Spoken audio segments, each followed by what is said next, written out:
పళ్ళు తినండి బాగుంటారు, జ్యూసులు తాగండి బాగుంటారని చెప్పేస్తే ఆ పళ్ళ నిండా పురుగు మందే కొడితే ఆ పళ్ళు తినమని చెప్తే దానివల్ల జబ్బులు తగ్గుతాయి, కొత్త జబ్బు వస్తుందా? చూసారా, ప్రశ్న చిన్నదేం కాదు. అంటే మేమంతా ఏం చేయాలంటే ఇంకేం చేయాలి అని అర్థం కాని పరిస్థితికి రావాల్సినంత సీరియస్ ప్రశ్న అది.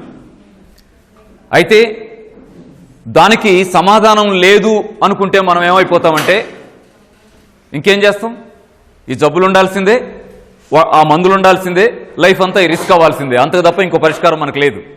మరి ఎట్లా ఈ వైరుధ్యాన్ని పరిష్కరించుకోవడం ఎలా అంటే 2 పద్ధతులు ఉన్నాయి. ఒకటి కొంచెం కష్టమైంది, ఒకటి కొంచెం తేలికైంది. తేలికైన పద్ధతి చెప్తాను. పురుగు మందులు లేకుండా మనం ఉన్నంతలో జాగ్రత్తగా తేలిగ్గా తినగలిగే అవకాశాలు ఏమున్నాయంటే ఏ ఫ్రూట్స్కి ఎక్కువ పురుగు మందులు కొడతారో తెలుసుకొని ఆ ఫ్రూట్స్ని అవాయిడ్ చేయడం.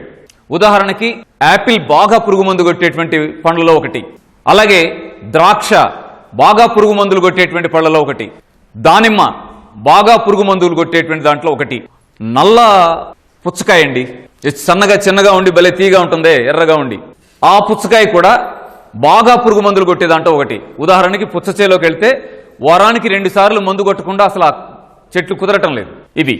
ఇక మిగతావి వీటితో పోలిస్తే చాలా బెటర్.